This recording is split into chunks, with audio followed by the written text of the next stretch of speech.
Gold, gold, gold, gold, gold for Australia.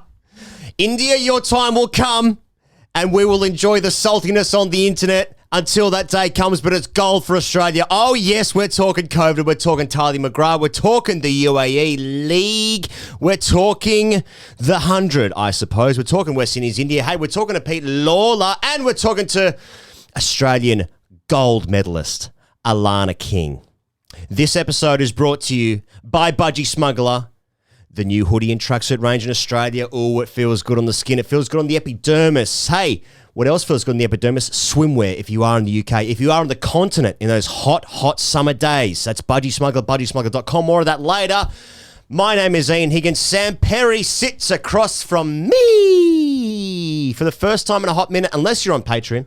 The last episode of #AskTGC Fridays. Pez, you sat across from me and we're back together, and this time forever. Welcome. Mate, welcome. Welcome to you. Nice to hear that intro in person. Believe me, it is incredible. It's clean. It's fast. Speaking of summer days, RIP to a great one, Olivia Newton-John. Sure. Speaking of Australian gold. Speaking of summer days, had a vivid cricket dream last night. I was opening the batting with Cam Green at the Wacker.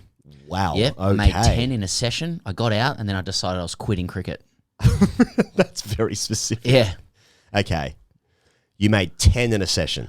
I was either I thought you were going to talk about that or getting me to sing "Hopelessly Devoted to You," which is a karaoke song of mine, by the way. But, Right. Well, what isn't? Sign up on Patreon.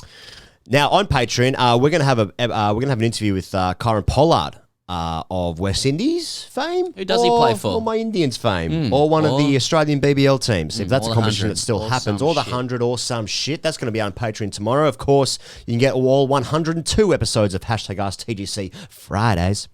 They're coming out every single Friday, and of course, the Hall of Fame for the #AskTGCs. Which Pez you dipped into before you popped your calf on a run this morning. Yeah, You're calf blew. Going back through the archives. Yeah, pull your calf out. Blew me calf. Blew Yeah. your calf out. Yeah, calf blew up. Open your mouth when you're talking. It was a real treat to listen to it, and yeah, like some people will be familiar with this. Don't really like listening back to our stuff, Right? But I gave it a go, and it's really it's Australian gold for the listeners. Like praise be to the listeners and their questions. Yeah, really, yeah. because we're not that's doing what anything makes with it. Not really. We're just reading out. Well, stuff. most of the time you do cut our answers because they're kind of know if they're too much, it's superfluous to what we need. But yeah. I mean, the last one I listened to before me calf blew was hammers and shit. Yeah. Look, if you don't know what that means, you're going to have to sign up to Patreon to learn about that. Yeah. What else? I had the unfortunate incident in court where the assistant commissioner or something superintendent or something like that was going to give evidence in court in the UK. Yeah, that's right. 52-year-old middle-aged woman, just self-described. Yes. And went to do that in order to teach her or show her her underlings how it's done, how you actually give evidence in court. And as she was fumbling around her bag to go and give evidence at the stand, Headphones popped out. Popped into loudspeaker. There's Higgins. What was he saying, Higgins? Don't want to demonetize the video this early, but enough said. That's patreon.com/great cricketer. Australia win gold. So many gold. It only counts if it's gold in the Commonwealth Games, but it's the manner in which that occurred, Sam Perry. Now, a bit of prelude, I suppose. Prelude's everything here. Please give this a correct prelude. So Australia played India in the final of the Commonwealth Games. India beat England in the semi-final in a cracking game. They won by 4 runs. India made 164. England fell 4 runs short, 6 down. I always feel like, how does that happen when you got wickets in the bank, in the hutch? And not to be confused with Hitch, which is a Will Smith movie. That's right. Noting also that India played Australia in the first game of the Commonwealth Games as well. Yes. And were controlling that fixture. Right. So, and then New Zealand played against Australia in the other semi. And Australia chased New Zealand's 144 down, 5 down with 3 balls to spare. So both semis were fucking brilliant. And then New Zealand won bronze against England. So England finished 4th. Whatever. Australia in the final. You know what? People have probably already seen the numbers. It's sort of 48 hours old now. The girls are still circuiting. Unless they're a little bit sick. They could be sick. They've come into some contact. 90% of them. According to Beth Moody. Australia made 161 for 8. India lost 8 for 33 and fell 9 runs short in one of the all-time great cataclysmic collapses. And all of that is salivating. It's Australia in tournaments. It's gold. It's fucking yellow lids. It's success. It's succession. But Talia McGrath had COVID before the game. That's all anyone cares about. And she played. Oh, she played. Didn't play a major role, but she played. She was permitted to play, but by, and Harmanpreet Kaur used this language, by the Commonwealth. Fuck, that's powerful. The Queen favours us. Mate, I was singing God Save the Queen. Don't worry about that all last night. Yeah, okay. So that's all that really matters in the game. No, like a lot matters in the game. Yeah. A lot matters. But like, let's just go straight into Talia McGrath having COVID. So she contracts COVID. She contracts COVID on Sunday night where she presents with mild symptoms. She tells team management, etc., etc. And then there becomes a bit of an issue where like so Australia before the games was saying like, no, wait, I think all athletes, it wasn't just Commonwealth Games Australia, all athletes were being permitted to perform in the games under certain circumstances through myriad factors such as like if their sport was outdoors or close contacts or team sports, whatever, all these other factors. So she was permitted to play. Then the ICC sanctions this decision as well. I think India, Harmanpreet Kaur after the game said, well, we didn't object because we thought it'd be fine. She was only mildly sick, had mild symptoms anyway. And also, very notably, she said that it actually would have been harsh for her to not play the game. She was very, what's the word I'm looking for? Like how kind that is to let her play. I've got a quote from Harmanpreet Kaur here saying, whatever the decision the Commonwealth had, we had to follow it. So I'm not sure that's, because I've just pulled out one specific quote with no context around it. But I read other things where she said, we also felt that it would have been harsh for her not to play, for us to make her not play. Not as funny if India was on board with it, so I'd prefer to construct this around India not being happy. Battle lines drawn up? Yeah, battle lines, Sehwag, tweets, hockey. Yeah, so before so before that, it's the Australian women also beat India in the hockey. Was that a semi-final? I don't fucking know. Have you watched 1 minute of the Commonwealth Games? Could not give a fuck about the Commonwealth Games, if I'm honest. Gold for Australia. Mate, I woke up, I saw a headline saying Australia's just won its 1,000th medal in Commonwealth Games history. 1,000, beautiful. Mate, fucking raining gold. It felt bigger in the 90s. Everything did. And I mean everything. Doesn't make any sense. I was 8. But anyway, so Australia women beat Indian women in the hockey in a match, in a shootout, and Sehwag obviously used to play cricket for India, opened the batting, gave it a whack one time at the MCG. I've got to hear what did he say? Well, a lot of it was, look. It was in a penalty shootout in controversial circumstances. Tweet was in Hindi. Okay. But there was an English bit that said, such biasedness used to happen in cricket as well earlier till we became a superpower. And then at the end, I think it said #bias as well, just to... Hell yeah. Yeah. In case people were looking for that. Yeah. Best way to find stuff. Hashtags. Right. I go into Twitter and I just type in #bias to see what comes up. Because I think it's 2012. Yes. Yeah. So that's good. That feeds us nicely. Like the only thing better than gold is controversial gold. Absolutely. And salt laden choking gold. It was salt laden choke filled gold. That's what it was. That's why this was so great. Pez, I think we have to enjoy this because everyone knows India's going to fucking own everything in about 10 minutes. Including us. Let us have this bit. Oh, yeah, this feels good. Now, and Meg Lanning said that, right? She did say that. She said they'll dominate at some stage. At some stage. Not today. This is our stage. Ashes champions. T20 World Cup winners. 50 over World Cup winners. Gold medal in the Commonwealth Games. Haven't lost a fucking series since Bradman.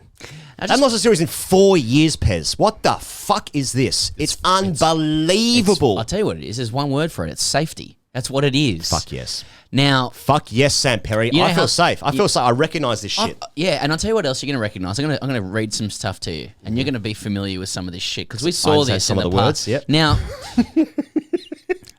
the thing that's most safe about this gold is that we still haven't talked about the game. I don't care about the game. I don't give a shit. Mooney runs, choke, whatever. Shoot, good. Couple of run-outs at the end. Run-outs, deluxe. It was great. Yeah. The anatomy of a choke. Now, of a collapse. Beth Mooney, so she started with the bat, 61 or 41 balls. Yeah. She said after the game, What'd after she they say, won mate? the choke-filled goal. She said, it's a real shame that in elite sport you get publicly shamed for having COVID. When over here, probably 90% of the people in this room have it right now. No one's testing. No one's doing anything. It's just a real shame she couldn't celebrate with us. But at the same time, I think the right decision was made in terms of letting her play. Hopefully people aren't too upset about it. Now, you showed me today as well. He goes, Elisa Healy's just posted, apropos of supposedly nothing. Contextless, just a picture of a boat that's named Salty. Boat's named Salty. Boat named Salty. And I just and Meg Lanning's there just going like, they'll dominate at some stage. Some stage. Not now. And I'm just thinking like, you know, is this Australian women's team more alpha than the men? Absolutely, they are. Can you imagine? Can you imagine like a leading player in the Australian men's team? Now, I shouldn't do these comparisons, right? I'm conscious of that. But I'm just talking about the social kind of element You're of talking it. about alphadom. Alphadom. You're talking about alphadom. Alphadom vis-a-vis sport. Yeah. That became a bit less alpha when you said that bit, but yeah. No, I've never claimed I'm alpha. Ever. I've never claimed that. Like, if you know Manus or whatever. Right, up yeah, there, I'm yeah. just like, mate, fucking 90% of the people in this fucking room have it. Yeah. Oh, what's that? We're a flat white over there? Yeah. Yeah. Come on. No one's testing. No one's doing anything. yeah. But Moons is just calling it as she sees it. Yeah, yeah. And that's the sort of entitlement that you gather, that you get when you win you don't lose a series in 4 years. Yeah. And you go and get a bit of gold when you haven't even come close to getting out of second gear playing your best cricket the whole time. They barely even turned up. Do you know the thing about this game as well? I thought India were fucking really good for 95% of the game. Sure. Not good enough. Mate, their fielding was spectacular in this game. There was a couple of hangers in this game. Direct hit run outs. All good. Sensational batting partnership. Silver medal. Tell you what, Take home a silver. what are we looking at? Take home a Long John silver. 44 to get off 34 balls with 8 wickets in hand. Yeah. And what are we looking at? It was a partnership between Jemima and Harmanpreet Kaur. Harmanpreet Kaur. 44 off 34, 8 wickets in hand. Now, at that point, I'm thinking gas is being offered. Yeah. And gas was taken. Gas was taken. Gas was offered, gas was taken, gas truck came in. Yeah. Broom, broom. And also, Pez, you got to say now we respect Harmanpreet Kaur in this country because she actually might have been player of the tournament, the WBBL, our domestic T20 she's got competition runs that in our exists. country. That exists That here. exists. That exists here. A competition that we have. Not yet a WIPL, to my knowledge. Next thing you know, there's 33 off 22 required, and then you just... Are you sitting back? You're sitting back. Because look... Oh, Birmingham, what a place. Edgbaston. Obviously, we watched every ball live. Every ball live. Just talking about on Every the ball replay. live. Every single ball Yeah, of the tournament. That's right. Contrary to what we said earlier about not having watched 1 minute of the entire games. And then it was, it's the run-outs that do it for you. Yeah, It's the big run-outs time, that big do time. it for you. Yeah. There's a point at the end where Yastika comes in. Do you see this? She's batting 11 for India. Yeah. And she stacks it over the fucking... Over the advertising The advertising hoardings, yes. And her mates are laughing. Yeah, they're laughing. Which I respect. I like that. Yeah. I rate that. Jess Jonathan last over did the business. Well, I also liked in that last over, Pez, with the number 10, whose name escapes me, they did not want her on strike. They didn't take a single I'm last sure first she two was aware of balls. that, yeah. Yeah, she didn't rate that. Then she ran herself out, run it for 2, get the... That's just the gas taking. That's just complete gas. No one knew what was going on. Water bottles were being sent out there, but they didn't go in the field. People tripping over the advertising hoardings. Like, it's just... the whole thing's gone. Yeah. Head's gone. Heads was have gone. Only enjoying it because there's not much left of this stuff. We reckon. No, there's this a bit more in this is the end. A bit more in the show to sort of reflect where it's all going. But for now, For now, it's good. Talia McGrath made a few attempts during the game to distance herself from teammates, and I wanted to ask you, like, is the win somewhat sullied for her in the sense that, like, at least for some parts of it, she wasn't able to have physical contact with her teammates? Because I know for some of us when we play cricket, I mean, I know for at least the last 3-4 years of me playing cricket, that was purely about physical contact. That's 100% with right. people, After, while celebrating wickets after the game. Well, you've always been very tactile, but that's right. Yeah. That's right. Now, Pez, for me, my favourite thing in cricket, in the game of cricket, is a run out. because that's when it's in the midst of a collapse. And I think there were 3 runouts in the Indian innings. Yeah. And they got each more hilarious as they go along because Australia was it was becoming obvious they were going to win, like from a still ridiculous position. And so when a run out occurs, all you want to do is laugh, and you're kind of laughing at the opposition. You're laughing with your friends, and you just want to be running around like school kids, hugging, embracing each other, just enjoying the hilarity of the moment because the other team has fucked up so badly, and you want to convey that onto the opposition. And so not being able to be part of that, she's doing a lot of shoe kicking stuff with, I want to say perhaps Beth Mooney. Actually, it might have been Rachel Haynes. That's as good as she got. And she took a catch, and then everyone had to run away. Alana King's on the show in a moment's time. Had to like run past her to go to Ash Gardner. I think might have been the bowler in that dismissal. But you know, Pez, of course, like now this is obviously the end of cricket as we know it, as you know, purveyors of gold in the country and the sport indeed. But like. It's the saltiness online, of course, which now India's biggest crime is not the collapse, it's not the lack of runs, it's not the run outs, it's not the drop catches, it's not taking home inevitable gold in this match. It's the reaction online from people who have blue ticks saying dumb shit, blue tick reaction. saying some fucking dumb shit, just like disgraceful. It's disgraceful that cricket Australia that Australia let this happen. It's a disgrace. They've disgraced themselves. We know what they're disgraced themselves. With a gold medal, I've got to say. Nothing better than a disgraced gold medal. If I'm going to disgrace myself, get some gold around me neck. Yeah. Don't worry about that. That's right. Someone asked you, do you want to disgrace yourself? Is there a bit of gold around me neck? Why talking like that? I don't know. I'm in the gold rush. I got sent one from. This is from the UK, like a Daily Mirror sports writer. Okay. He's written. This would be good. If Australia is so desperate to win a Commonwealth Games gold medal of cricket that they play Talia McGrath after she tested positive for COVID, that's up to them. But this is a nation which kept millions locked down for months on end. Yeah. It's not hypocrisy. It's just pathetic. It goes on. Yeah. Malcolm Conright's back, actually. He loves the POM stuff because we've all been jabbed now, mate. In my case, 4 times. Our government got around to organising a few vials of the stuff. Yeah. Yeah, but Pez, Commonwealth Games gold. What about Djokovic? Yep, we're jabbed up in this country too. My question would be, if an Indian player had tested positive on the day of the final when the games were being held in Oz, would she have been cleared to play? A bit of race stuff. I think we all know the answer. Fucking oath we do, Mike.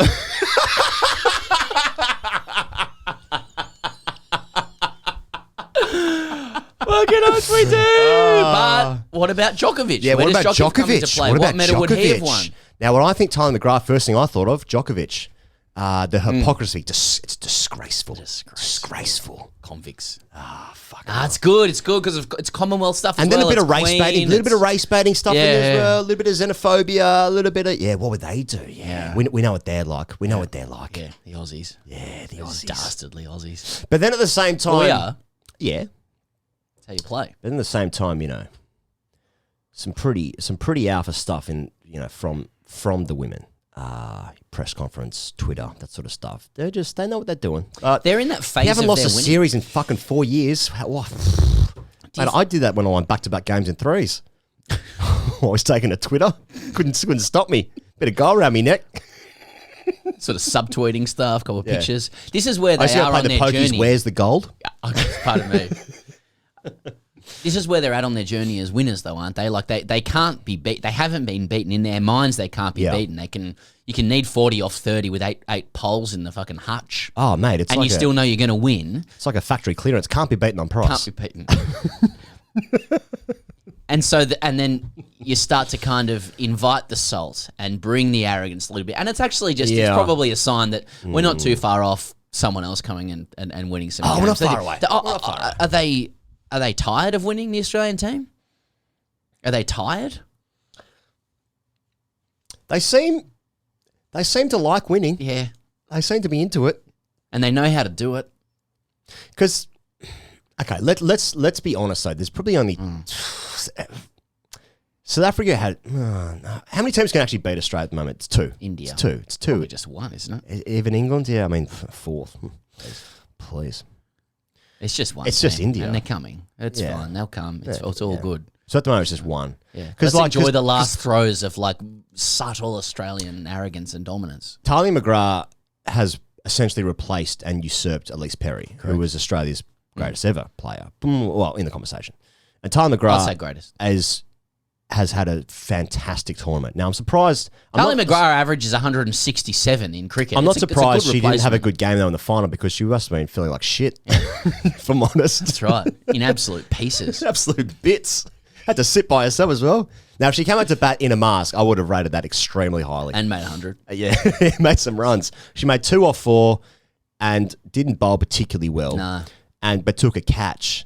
And there's a suggestion online that Australia actually would not have played with 11, had they had the choice. Probably would have won that too. Would have found a way. We'll play with 10. Would have found a way. Yeah, this is the end. Anyway, I mean, in a moment of winter solstice in Australia, this is something to really hang on to. I agree. It's something to really hang on to. I just want to have a word for Megan Schutt as well. She's bold. She just always takes polls. She broke that partnership. Yeah. She fielded amazingly. Yeah. I think she's towards the back end, maybe even been her last game.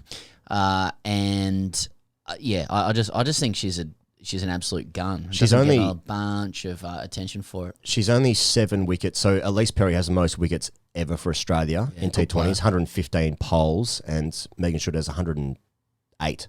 And the most ever is 125. So she'd be right on the cusp of, do those records actually, they mean something to me because I looked them up. So I was like, I better recite them. Rick Finlay here. Stat dog, woof, woof. I prefer stat dog, woof, woof. You say Rick Finlay, I say stat dog, woof, Sorry, woof. correct name. People are going to start barking at Rick Finlay now. No. Sorry, Rick. Sorry, Rick. The old stat dogs. No, that's Ian Higgins. Anyway, yeah. What about Djokovic? Yeah, no, that's exactly the same thing.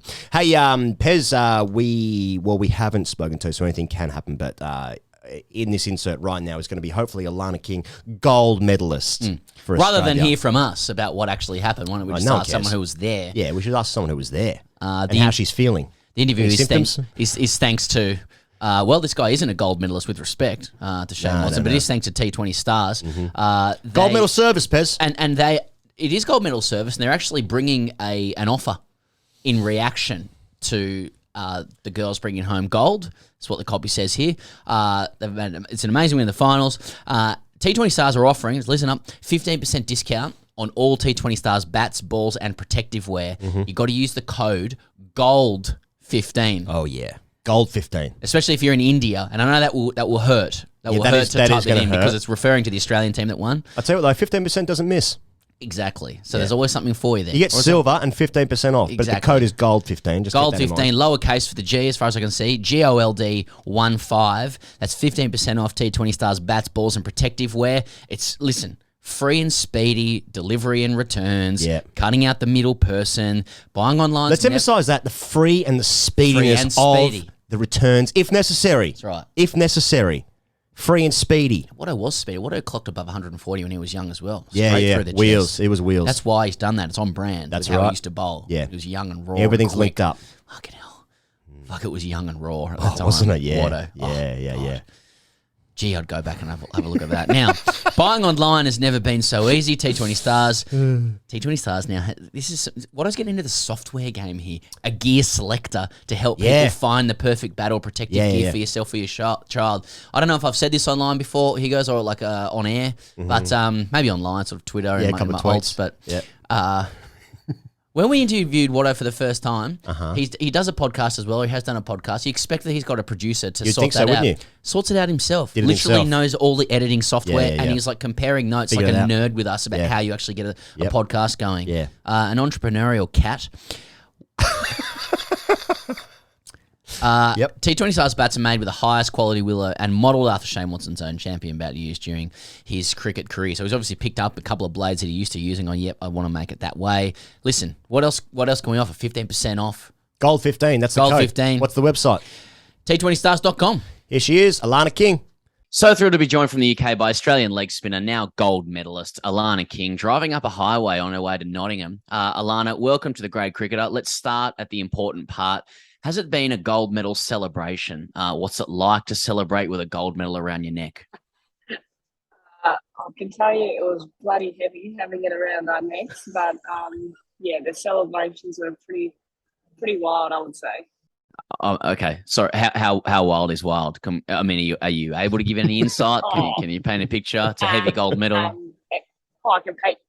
I can paint you a picture that I went to bed probably when the sun was up, so yeah, it was well and truly into the early hours of the morning, and when you're walking back and you're seeing people, maybe are walking to work or wherever they're going.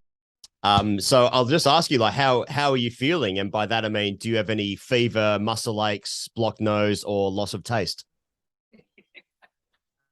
No, there is no COVID symptoms presented, but I can tell you the throat was maybe affected from some liquid, I would say, in the liquid form, and plenty of it last. Oh, I want to get onto the COVID in a second. Just in terms of the celebration, Alana, this team is such a powerhouse. I'm just wondering if you're tired of winning yet. And perhaps that's why you're up till sunrise, because there's people in that team who just can't stop winning. They're sick of winning. Some are even literally getting sick, possibly because they're winning so much. Is there pressure in the team to deliver something new in each celebration, because all you guys do is win? Yeah, well, I've only been a part of this team for a short amount of time, and I can tell you that we love to win, and obviously we're trying to win every game possible, but I don't think you can ever get tired of winning because, well, the celebrations say otherwise, I can tell you that. But yeah, I think, yeah, unlucky for T-Mac, got COVID just before we played that match, and yeah, as you said, maybe getting sick of winning, and maybe it was just, just another game for her, and she was like, "Oh, might as well come down with COVID here, just to maybe throw a spanner in the works." But nah, she's all good, and she's on her way to Southampton, I think yesterday. So with the gold medal, of course. Alana, I mean, the team correctly points out after the game that Talia was right to go in the game. It was in the laws of the land. Everyone's ignoring stuff anyway, says Beth Mooney, and I think she's right. The double-pronged question for me is, can you confirm that, like, opposition salt, whether it's India, England, the Daily Mirror, whatever, like, does that make the victory sweeter? And I know you say you don't have COVID, but who has COVID in the team now? And is that a source of efficiency that we're all getting it at the same time to sort of suit the international program? Well, look, I don't know even how to answer this, because we did everything right. T-Mac did everything right. She followed all the rules, and we did all the protocols that was required from Com Games Australia as well as the Com Games. And she was able to play if she had a mask on, and just like excluded from the group during like the game. So yeah, I think, like, again, we did everything right. Other teams can carry on about like protocols and all that, but I think from my perspective, I think Team Australia were actually the team that was so diligent in following all the rules and wearing masks indoors and all that stuff. So yeah, we pretty much did everything right by the book, and so she should have played. And I don't think it was an issue because, again, it's an outdoor sport. You can be separated very easily, as you could see in some of the celebrations, wicked celebrations. She was on the outer, and yeah, just play on. Like, it was just great. Our winning success over in Birmingham. And now she's woken up with an extremely sore neck because of the weight of the gold medal. So that's just added to the muscle soreness, no doubt, Alana. Correct. Go on. No, I was just going to say, I'm like, you can add a sore neck to COVID symptoms if you want, but yeah, play on. Now, after another celebrating a come from behind win, I mean, 8 for 33 to win gold in Birmingham. You know, it doesn't get much better than that. And of course, you'd spend most of the day and the night laughing then. And it's usually about one or two things. Like, I mean, there was a number of run outs, you know, there's a couple of good catches. Was there any one moment, you know, during the night celebrating that you're like, well, that was the highlight? Was it Talia sitting by herself wearing a mask? Was it the foot fives going on? I mean, what was the thing that you guys were laughing about the most? Yeah, I think before the game, like when T-Mac came into the warm-up, she obviously had to warm up separately, and she was getting heckled by all of us, going like, you're dirty, you're filthy, stay away from us. But then probably the funniest one was we actually didn't see it on the ground, but we saw vision of it after. So obviously India had a concussion substitute come in for the game, and when she was coming out to bat, she was so eager to get out there that she tripped over the big Toblerones and absolutely face planted.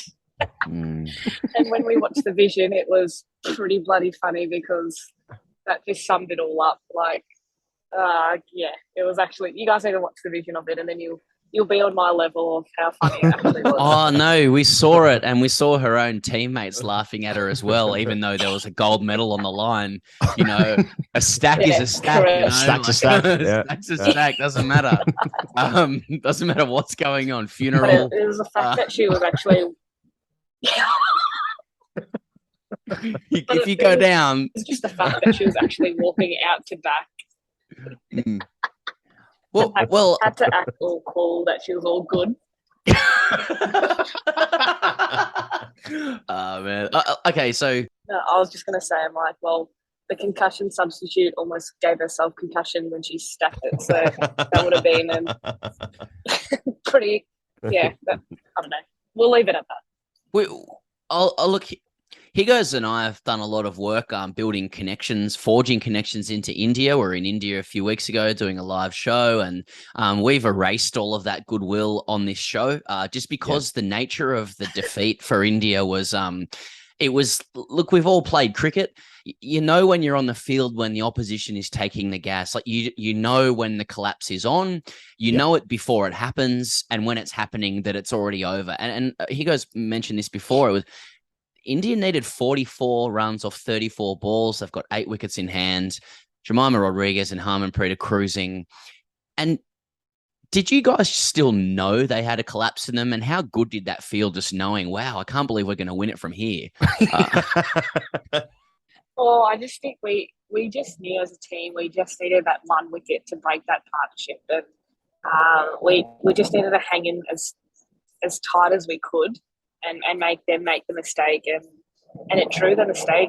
And when we got that wicket, we knew we were a real chance here to really take the show, saying one brings two, and so on, and it brought 8 for us, and happy days. Like we just knew that they're lower to or middle to lower order haven't had a lot of time out in the middle. So as soon as we got Rodriguez out, then it was a nice flow on effect for us. And yeah, it was a great finish, and it was just, pretty disappointing it had to go to a review for us to actually really embrace that moment. But once we saw that all 3 reds on that review, it was absolute joy. And, I think a lot of emotion came out of that. I like the idea that the chat and the field was one brings 8 happy days. That was That's just right. just one brings 2, or in our case, 8.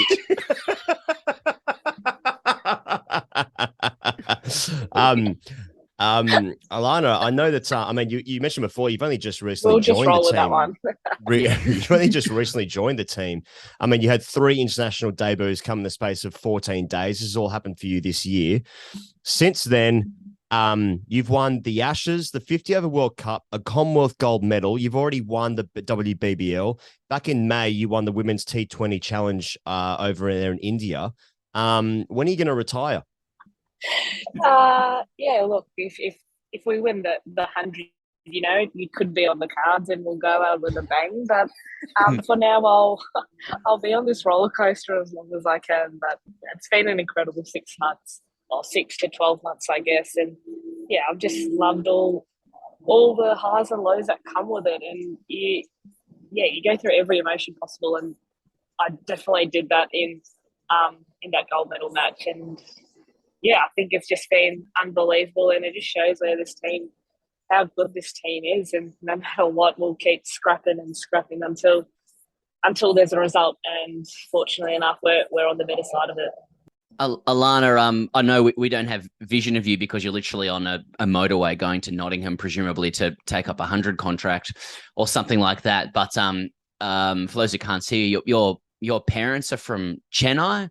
And so I presume the match against India in the final had special significance. I suppose it's two questions. Do you agree with your captain, Meg Lanning, that, you know, India's time will eventually come, which is why we can have fun now, because it's all going to be over for all of us soon.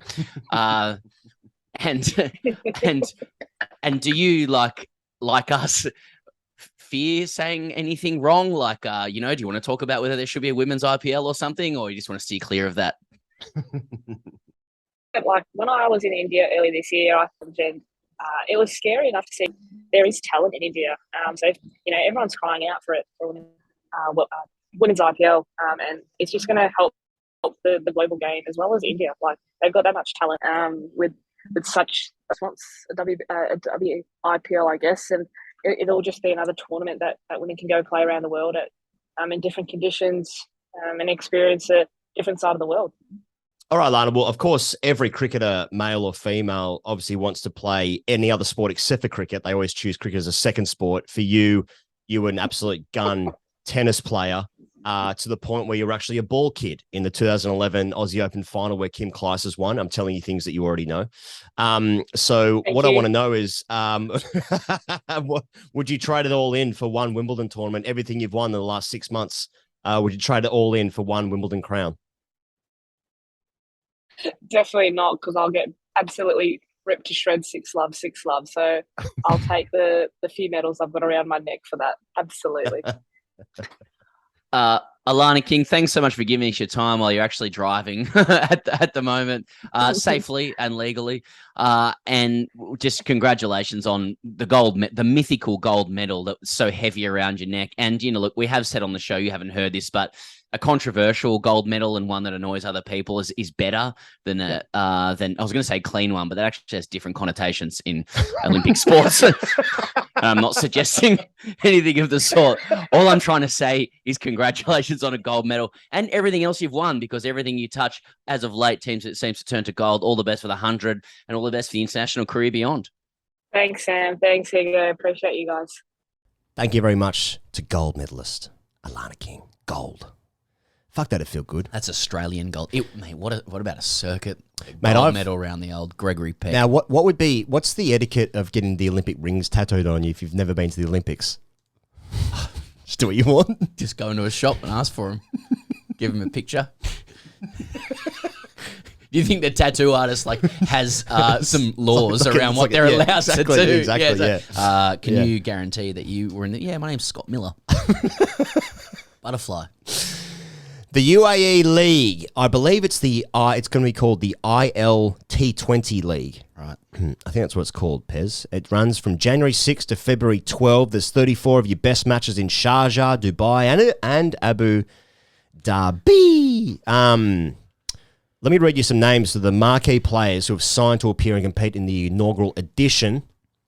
Yep. Is Moeen Ali, Andre Russell, Dawood Milan, Hasaranga, Narine, Evan Lewis, Colin Munro, Fabian Allen, Bilbo, Tom Curran, Alex Hales, Chamira, Hetmeyer, Hussain, Chris Jordan, Tom Banton, Lamu Shane, Chris Lynn, Rovman Power, Rovi P, Rajapaksa, and Mujib Al-Rahman have all been listed as marquee players. Now, there's other players in there. There's actually, I think there's like 33 players that have already signed up that aren't marquee players. They include like James Vince, everyone's favourite teacher, Richard Gleeson, Colin Ingram, Paul Sterling, Ben Duckett, Dick Weller, Asalanka, Case Armand, etc., etc., etc.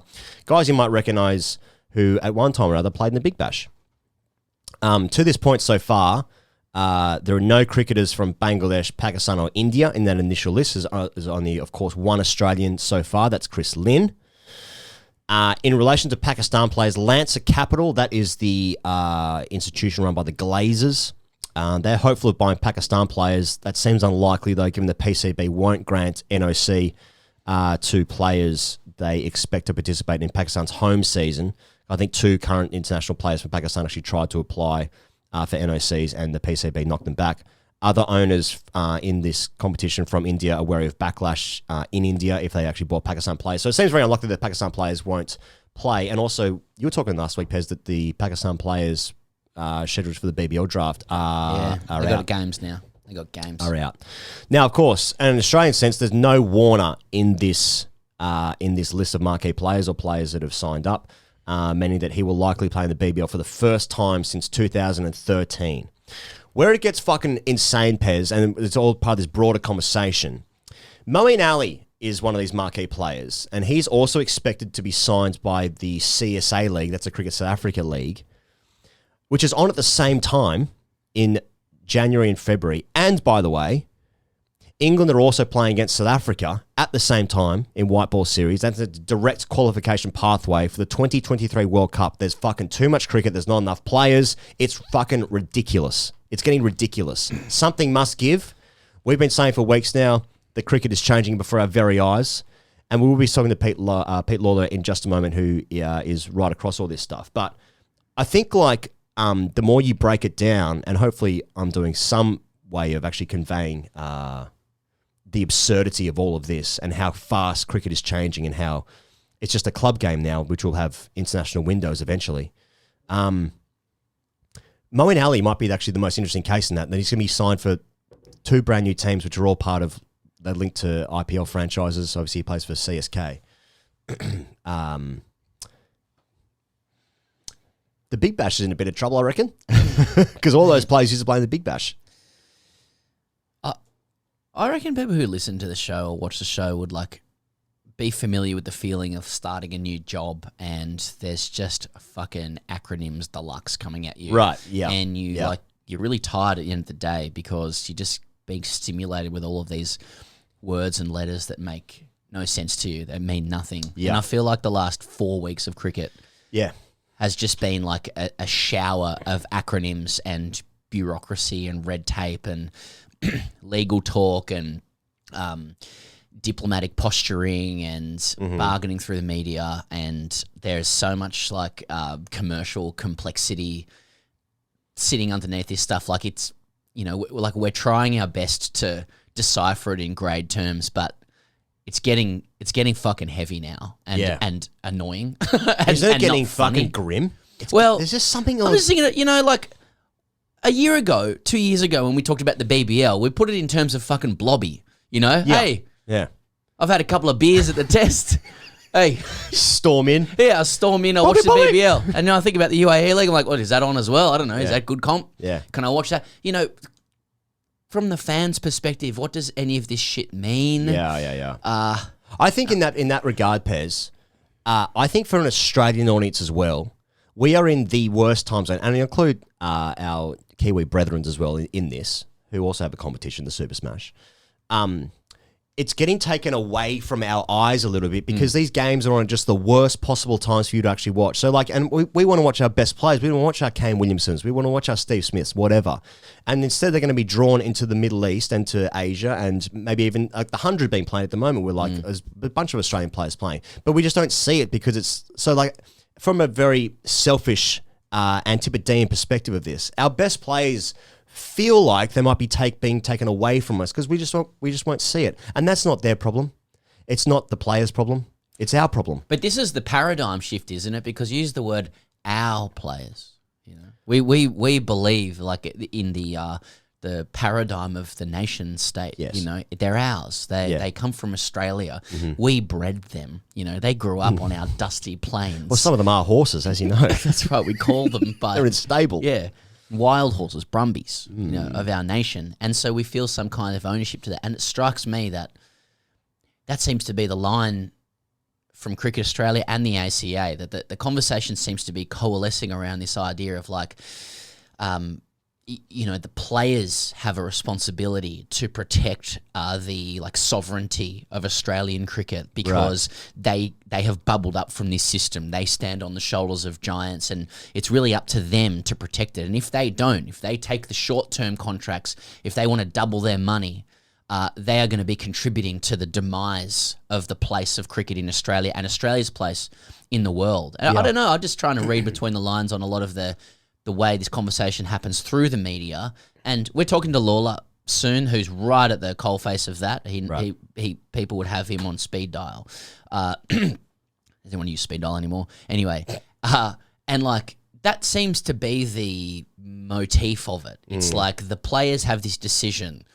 Do they protect the CA's ability to own the BBL, to protect the kind of integrity of cricket in this country as we play it? Or are they going to kind of abandon us and go and take the big money? And I just kind of, look, I'm not going to feel sorry for the players necessarily because they do pretty well out of the game, though it is a short career, etc. But there is a part of me that feels like, wow, that's a lot of pressure on shoulders of guys who are good at the game. Isn't it the administrators who should be positioning Australian cricket to make the most of wherever the game is going? Yes. That's not me advocating for getting into bed with Indian cricket, by the way. I just look at the fucking tidal wave of it though. Yeah. And the sheer amount of cash that's coming in. You can understand a player turning their head. Yes. Is Cricket Australia really going to ensure, because it looks like Warner's playing in the BBL now. They've convinced him, if you jump, it seems to me, it's like if you jump ship, you're really going to be letting the team down. I feel like at Warner, I'm like, God, that's a lot of pressure for a guy, especially when they've literally not allowed him to leave. They burnt him, Yeah, they burnt him hard. Well, Tracy Chapman said it best when she said, we need to leave tonight or live and die this way. Yeah. I mean, it is true the players do have, whatever actions they take will decide the fate of whatever is to come. But at the same time, I'm probably going where I'm absolutely loved and adored. I get triple the money, and the cricket's the highest possible standard, good for my brand also after cricket, all that stuff. That is true. What if you got a family? What if you got family members who are sick? What if you've got ambitions, or you've got what if you got family obligations around money? There's all sorts of institutions people are part of that that are more important in the long term life of a cricketer than Cricket Australia at that time. You talk to ex-players now. I talk to some former first-class players. Cricket Australia or the ACA is not part of their life anymore. They use them for the period, and everyone wins out of that, and then you've got a whole life after that as well. I think that what will become was the biggest surprise because for the most part, people aren't asking, what about the podcasters? Yes. For the most part, Australia is asleep to this happening because it's winter and, finals about to start, footy and all that kind of shit. Swans kind of a bit of run and gun stuff. Yeah. Collingwood 11 in a row. Yeah, that's right. How do they do it? Yeah, they do it. Last six by less than 10 points. Unbelievable. Never got luck. So I feel like one day Australia will wake up. Now we're broadcasting to people more than just in fucking Sydney and Melbourne, but people are going to wake up to this and be like, where did all the players go? I feel like it's going to come around and be like, how come the Big Bash is still shit? They're just hasn't it been like that for the last couple of years? But absolutely. But I think that's the onus is on administrators where the Big Bash have had a clear run at it being the best or the second best tournament behind the IPL for ages. And it's being a little bit asleep at the wheel. And then also COVID hit the Big Bash harder possibly than other nations in the sense that we're fucking so far away. The tournament goes for 2 months, which is not anyone's fault except for the administrators. And the laws here during COVID were so rigid that people would be like, well, why would I come here? So it suffered enormously through COVID. Other tournaments, of course, suffered. I'm not saying they didn't, but I just feel like Australia, the Big Bash might have been hit a little bit harder in that capacity. But now it feels like there's been some administrators a little bit asleep at the wheel to this. We're how come now the Big Bash is this far behind everything else? I know that people have an issue. We'll talk about the 100 in a second, but I know people have an issue with the 100, but the whole premise of that was to get more people involved in the sport, and it feels like that actually might be happening. I'm not sure about that, but it feels like it might be because it's on fucking TV for the first time since the 2005 Ashes. So I don't know. But I do feel like for Australians, it's going to come around to that first test in December, and people will be like, "Oh, the Big Bash is on, and how come Warner's playing?" Okay, and then we care about it for 6 weeks, but it's still our game, isn't it? Because the team does well because of gold. You know what I mean? It's like Warner's a big get. He's a big get. He's a big get for the BBL. Good if he can get it. Hasn't played in 10 years, but we've got him. Anyway, he wanted him. Didn't want it till we didn't want him till they wanted him. It's like my children fighting over toys. He didn't want until he had it. Yeah. And I don't want your body, but I hate to think about you with somebody else. In 1975. I'm just lyrics today. Man, that's just a tangent. So many times I check out the comments on YouTube and like, oh, a bit of Drake today. Is it? He goes all this stuff straight over my head. Right, anyway. right. But like, do you think Warner's return will like glue your blobby eyeballs to the BBL? And now we know the BBL's not for us, or is it anymore? Because it used to be. I was happy with the BBL being for kids. It's like it's for kids. It's not for us. Yeah. Let them have their thing. Now the BBL is like the fucking prime product in cricket. It's bigger than tests, to basically like ensure or guarantee the like the importance of cricket in the country and its place in the world. When I walk, if Warner's playing a BBL game and I walk in, from wherever I've been, probably just putting the kids to bed, to be honest.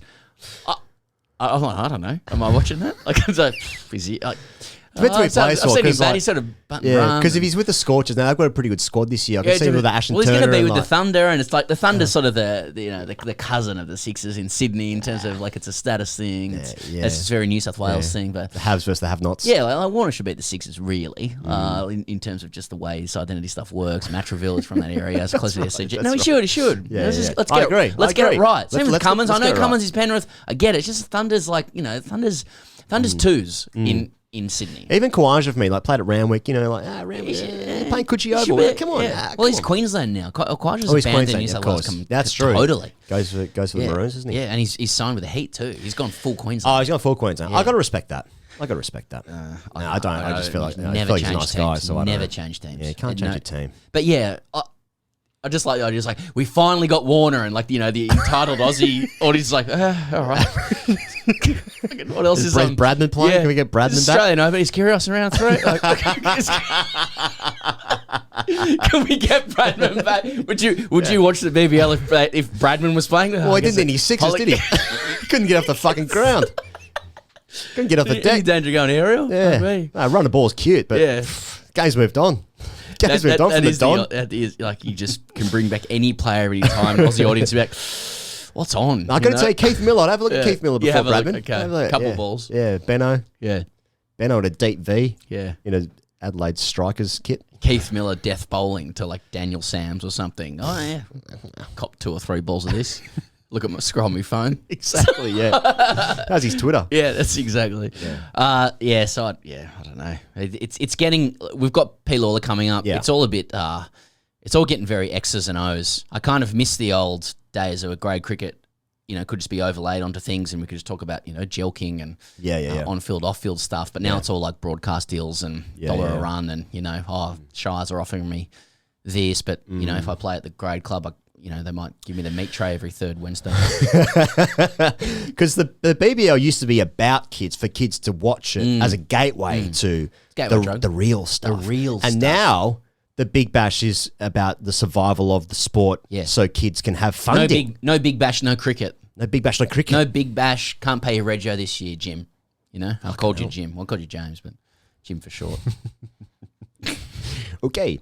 Hey, well, let's just talk to Pete. Because he's across stuff. And before we need to do that, we need to thank our dear friends at Budgy Smuggler. Pez, we sent out a call, as we have done the last couple of weeks, if you're on the continent at the moment, or perhaps if you're at the snow, anywhere across the lands, and you're wearing Budgy Smuggler tracksuit gear, or if you're on the continent, Budgy Smugglers indeed. Now, I had a chap, I forget his name, actually it might have been Ben. Nah, I shouldn't have said his name because I definitely got that wrong, but he was in Malta. He sent a pic in of some budgies, bit of Malta, bit of budgies. Hell yeah. He looked good too, didn't he? He looked good. Yeah. You don't have to have a great rig to send it in. It's not about that, but keep sending him in, and we'll post them on the internet. September 4th, Father's Day in Australia. Have a think about your old man, or if you are one yourself, I guess suggesting to your family what you might get. But jump online. If you want Australian kit, now it's all Australian kit, but if you want it for Australia, they've got underwear and Australian-made merino wool socks with wool from Burrawa, southern New South Wales. That's some fucking serious merino wool. That's some serious merino wool. So that's in the mix. You can obviously get your custom smugglers. You can get your favourite footy team as well, because footy is going around. I've got North Sydney Bears here. I've actually got 3 pairs of these bad boys. If you are watching on YouTube, hello in Bangalore. This is the North Sydney Bears.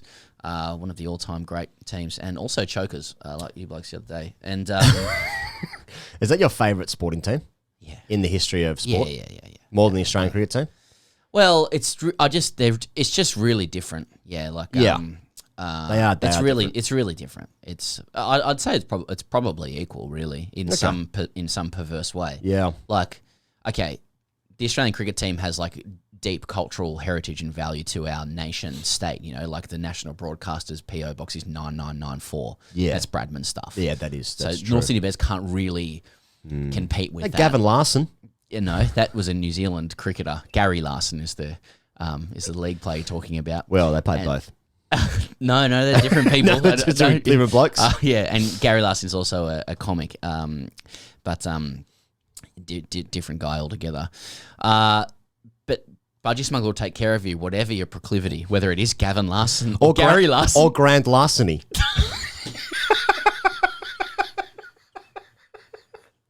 Grant Larceny. Grant larceny, yeah. You know, Father's Day isn't amazing for everyone. So if it's not for you, then encourage you to buy a pair of Smugglers or any of this apparel for yourself. And big announcement on August the 22nd, which is in 2 weeks' time. I'm not going to do it here, but we were talking about Monsieur Ordinaire in France. And let's just say something of that ilk is coming to our shores in Australia. Yeah. Hey, I'll leave it to you to fill in the blanks there. Right. But there's going to be a lot to say come August 22. Yeah. When Australia goes a-searching. Well, of course, we thank our dearest friends at Budgy Smuggler. Pez has got the he's got the hoodie. I'll tell you what, hoodie right on camera right now. It's extremely warm, this hoodie. Can he actually Still looks orient it? soft. It's extremely Soft. warm. They also do tracksuit pants. I've just moved back from Darwin to Melbourne. Melbourne is 1 degree this morning. Yeah. These tracksuit pants are like they're extremely warm. Like thermal? Almost. Yeah. Very, very warm. So if you do have some cold weather. And as we've said in the past, they're so good that people will steal from you.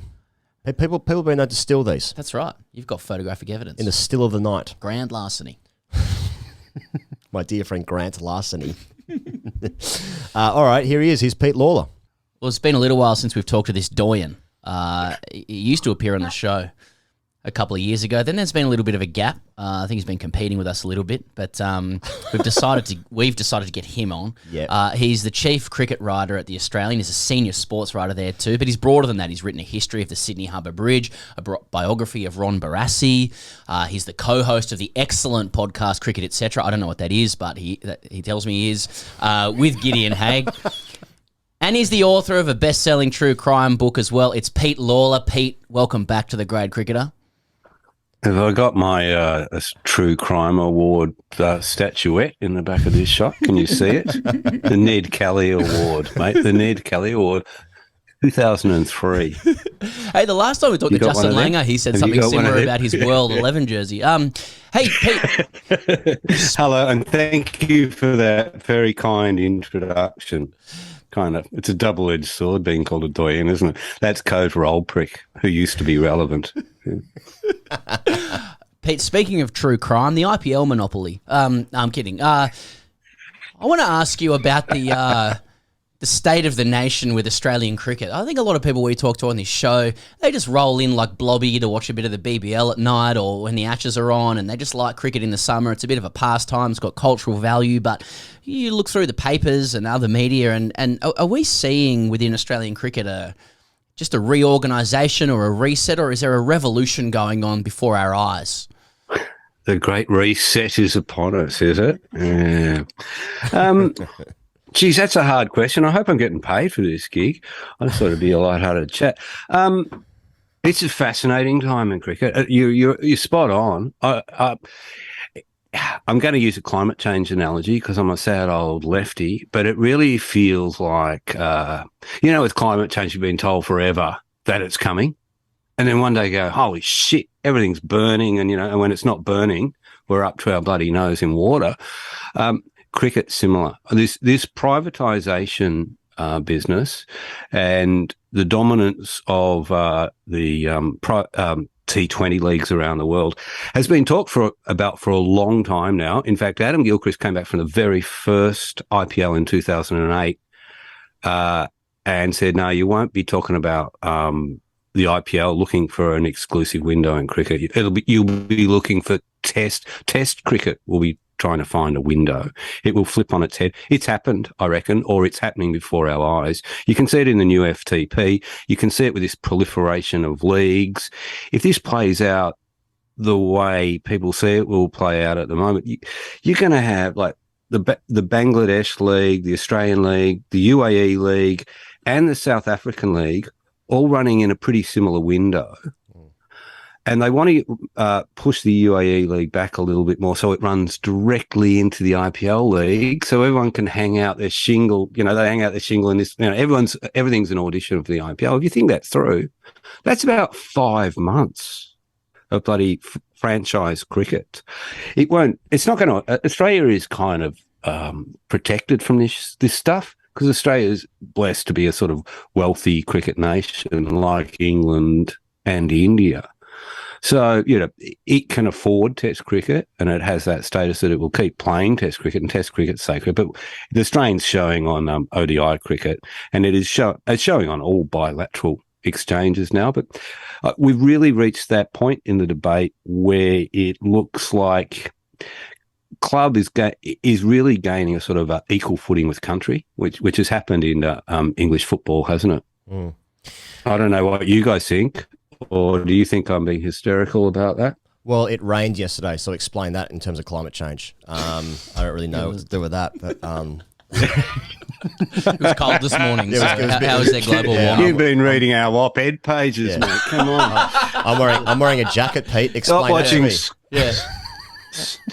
Yeah. And the cartoons. Sky After Dark. Here you go. Come on. The Big Bash, Pete, it's obviously now competing against two new leagues, which seem like they're going to be good. I suppose as much through funding as anything else, because the players, especially in the new UAE League, we've seen a lot of English players as they're going to be in this year's BBL draft anyway. So it's broadly the same players, but there seems more money and more interest in this new South African League, the new UAE League. But is the Big Bash now, like it feels like it's already sort of like fifth tier domestic competition, yet it's been around for how long has Big Bash been around? 10, 15 years, but it's feel like we're a bit asleep at the wheel, and now it's like, geez, the Big Bash is a bit shit, and the broadcasters don't want to air it, and it just feels negative. All feels negative with the Big Bash at the moment. Yeah, when we were in England in 2019, that's when I first started to notice it, and also this summer, the English journalists going, I remember when everyone in England wanted to come down and be part of the Big Bash. And everybody was looking at the Big Bash. They sent teams down there. And it was number 2, wasn't it, to the IPL? The others have stolen a break on it for a number of reasons. The most worrying of which is that there's private money involved. So the IPL has, 3 franchises in the UAE, couple in is it the CPL or BPL? They own every franchise in South Africa, so they're buying up stakes in cricket everywhere, and you can see what's going to happen, isn't it? A contract with Delhi is going to be a 12-month. The Delhi Capitals. It's going to be your 12-month contract, and then you're going to freelance for your country in between. The problem that the Big Bash has is it rejected privatisation early. It's pegged its finances to an old measure. I don't even think that the revenue stream that it creates is reflected in the last MOU. It actually has a bigger revenue stream than you think. But it doesn't pay enough is the bottom line. It doesn't pay enough, and it goes for too long. So it can't compete on that level. So this has emboldened everybody who's advocated privatisation in one form or another for years. I mean, there was a very big push on when they first launched the BBL to sell franchises, and there were buyers lining up to buy the Sydney franchises. But CA said no, and I reckon, but being an old socialist, I agree with them. I think that was the right way to go about it, but they have to pedal really fast now. And I reckon this crisis, it sounds like it is a cliche, but this crisis is a great opportunity for the BBL to lift its game and to change the way it goes about things and to reassess itself. It's too bloody long, and it won't be this long in the next deal, mark my words. It doesn't pay enough.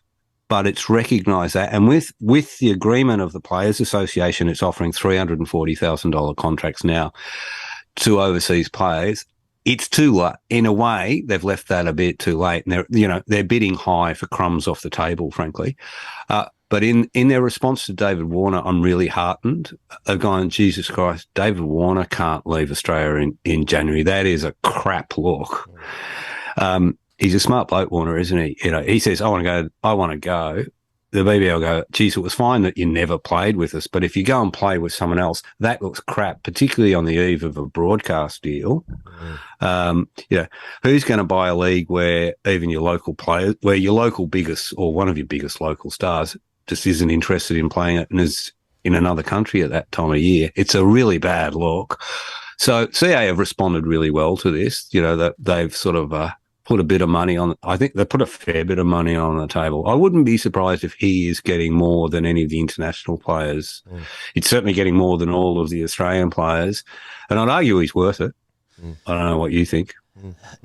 Definitely. I've got two questions. I want to come back to Warner in a questions. No, I want to come back to Warner in a second. What you said at the top, Pete, I think is the whole game. The IPL is buying stakes in all of the domestic leagues. It feels like Project India, as in, and that's not to be, no one should be afraid of that. But if the we'll talk about white replacement theory later. But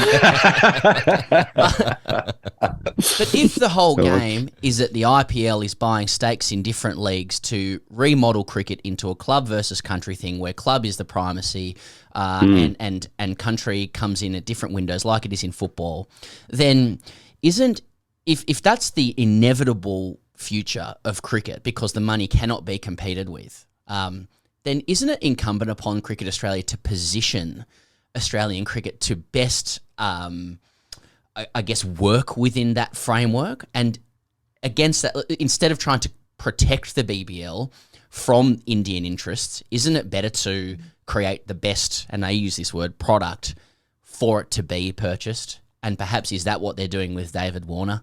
Doesn't Nick Hockley have an obligation to put Cricket Australia in the best position, or the BBL in the best position for inevitable Indian investment? Well, I don't think that's their motivation. I think the reason they're fattening this goose for market this time around is for the broadcast market. They did something, they kind of deny it, but that expansion of the league last time ahead of this current broadcast deal, which is in fact caused a lot of the problems with the BBL. It's made it an unattractive proposition to international players. Is it incumbent on them? Well, I don't know. You have to balance what you gain and lose by those things. If you can survive without private investment, well and good, because then you know that every single dollar that league generates goes back into the bank, into cricket's bank vaults, and not non-for-profit organisation. It's one of those phrases, those ones. Anyway, that money goes back into the sacred grassroots. God, think of the children, guys. You got to think of the children first. But it goes back into cricket. This international league in the UAE, it's got a private owner. It looks like it's run by the UAE. That great powerhouse of world cricket, and but it's not. They are administering it for a private owner, and all of the teams are privately run. Yes, some of that money will go back into developing UAE cricket, and hey, I think they've even let one or two local players compete in the league. But that is perhaps one of the most outrageous things about the league, is the number of international players that can play. Yeah. Other leagues have placed a cap on that. And shown themselves to sort of be good cricket citizens. The UAE hasn't demonstrated that it's a bad cricket citizen to this point. But let's wait and see. Let's wait and see what they do if the Chris Lynn situation plays out, as I think it will. But at this stage, they seem to be cooperative and kind of, I think they're even happy to move back a week or two to get out of CA space. It works for them too, doesn't it? Because, then hopefully they can get access to more players. But I do like the idea, if you can sustain it somehow, locally by cutting back the length of it and increasing the wages, and then you're in total control of your league, and 100% of the money goes to you. Yes. It doesn't go to, the Adanis or the Ambanis or the Glazer family. I think the Glazer family own some franchise somewhere. They own one of the ones in the UAE. Yeah. On David Warner, Pete, so we could hear the wag. That sounds like a Gideon Warren book, doesn't it? I thought that Shane Warne book was his best one. I thought he should have done a series of those, but he's contrary. I like Strokes of Genius. Now, you could hear the wagons circling that Warner was going to the UAE, more money than the BBL, etc., and callously abandoning Australian cricket, the very system that made him what he is today, and then stripped him of his captaincy or leadership ambitions humiliatingly for life. And I then read now through you that it looks like he's going to get a marketing contract that's going to be worth a hell of a lot of money, and he's actually going to assist Australian cricket in this situation. That's very kind of David Warner in the circumstances, wouldn't you say? Oh, I think it's a two-way street. Yes, people will say that David Warner owed a debt to Australian cricket. How many tests he played? 94. Yeah. How many bloody tests you got to play before you erase that debt? And how many international games has David played? And I'll tell you what, I've never seen him half-hearted in an international game of cricket. David's really smart. I think the intelligence of David Warner's underestimated, and his behaviours are underestimated too. A lot of people have him pegged as that person he was, or the person who was apparently the architect of that crime in South Africa 5 years ago. But ever since, he's been impeccable. Absolutely impeccable. There's not a hair out of place, not a word out of place.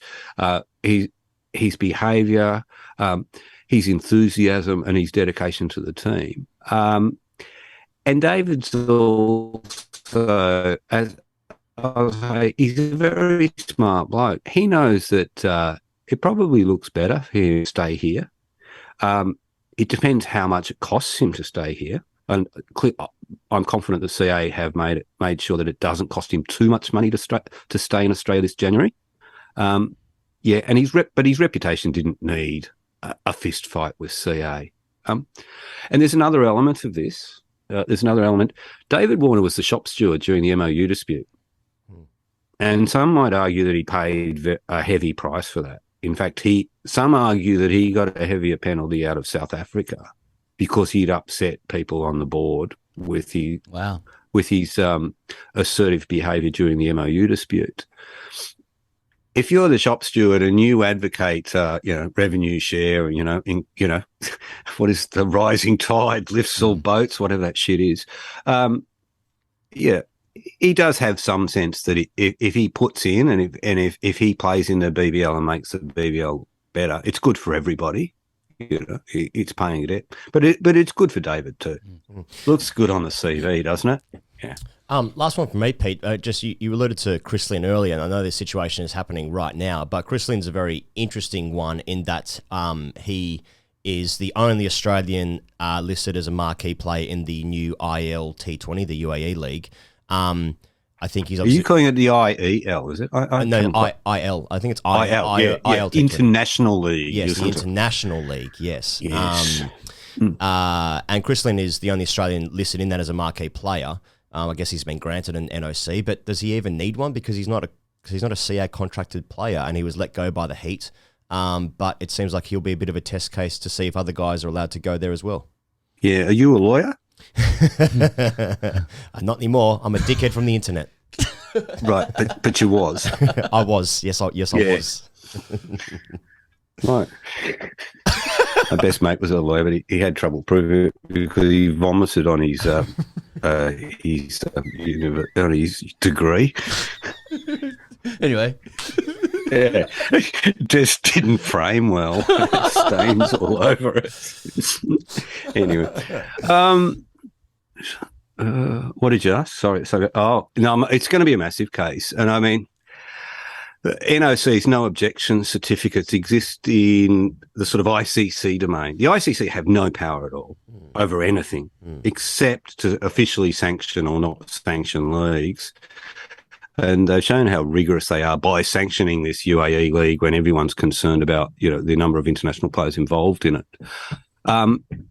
There's no mention of no objection certificates in the player contracts that the players sign that I can see, but it's a bloody long document. I'll send it to you, Ian. You can read it because it's written by a lawyer and only a lawyer can understand it. It's going to be a fascinating test case. I reckon this NOC is basically a convention like you get in AFL around trade rules or things like that. They don't stand up in court. They're conventions. And you wouldn't want it to become a test case. What do you do if you're CA? I mean, my gut feeling, if I was running CA, I'd say, he got cut by Brisbane Heat. He's getting long in the tooth. He's played a lot. No one's really bashing his door down to offer him a contract here. I mean, I know that he is talking to strikers. What harm's going to be done? But counter to that, the harm that's going to be done is similar to the harm that would be done if Warner went, but not on the same scale. It's a bad look to have one of your sort of a big brand name T20 player going to another league in the middle of the BBL. So he may become the test case. You wouldn't really want to be that person. But hey, it's all fluid. No one can give me a straight answer this morning. I saw his name on that list when I got up at 6 this morning, and I've made calls everywhere, and nobody can give me an answer. Hang on 1 second, actually. Now looking at my phone, maybe I've got one. We're going to get some live stuff here. There's no way you'd break anything on the great cricket, surely. It's just Uber Eats. It's on its way.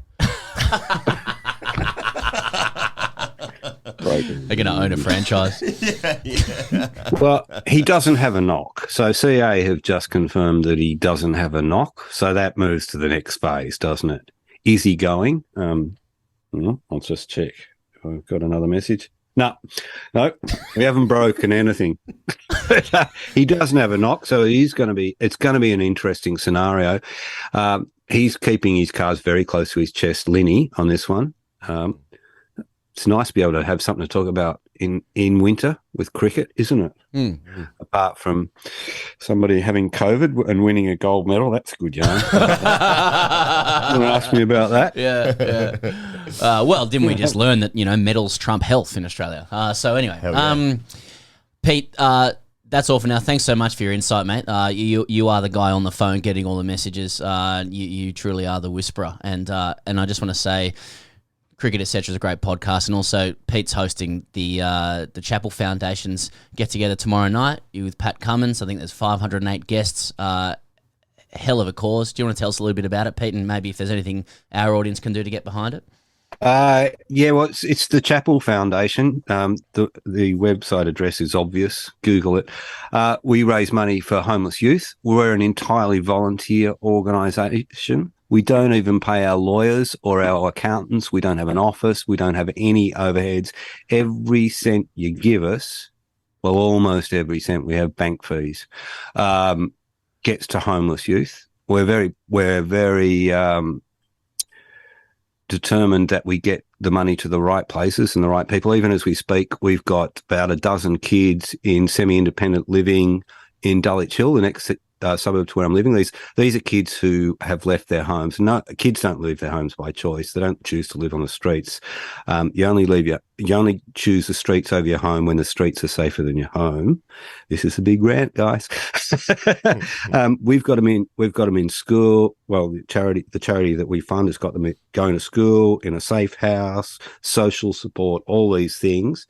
Give us some money.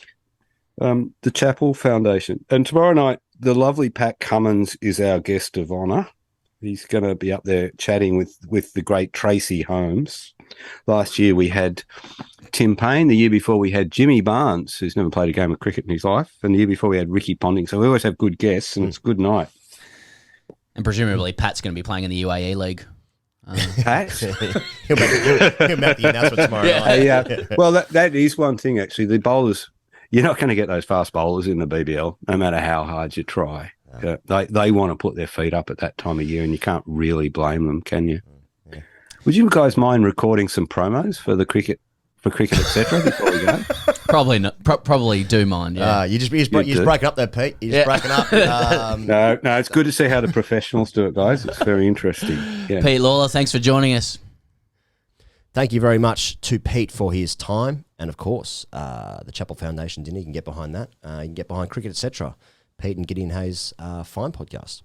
The 100 pairs is a competition that's going on now. When I think about the 100 pairs, I don't think about the scores. I don't think about the new graphics of how to do scores, run rates, misguided decimal places. I don't think of any of that. I just think about I'm not sure if we're allowed to like it yet, because the entire conversation I see about the 100 is just people. I see one tweet being positive, and then they'll get absolutely ratioed, meaning if you're not on Twitter, which means that you get very little tweets, retweets and likes, you get an enormous amount of replies, and people will just tell you that you're dumb, and this is the worst thing to ever happen to cricket. And then other people just tweeting how much it sucks and they hate it. So I guess, it's all good engagement, because that's what sport is now, just engagement. No Stokes, no Bairstow. They're both taking a break from this. Stokes was playing for the Northern Superchargers, and then Bairstow was playing for the Welsh Fire, that fine institution, the Welsh Fire. They're both taking a break for different reasons.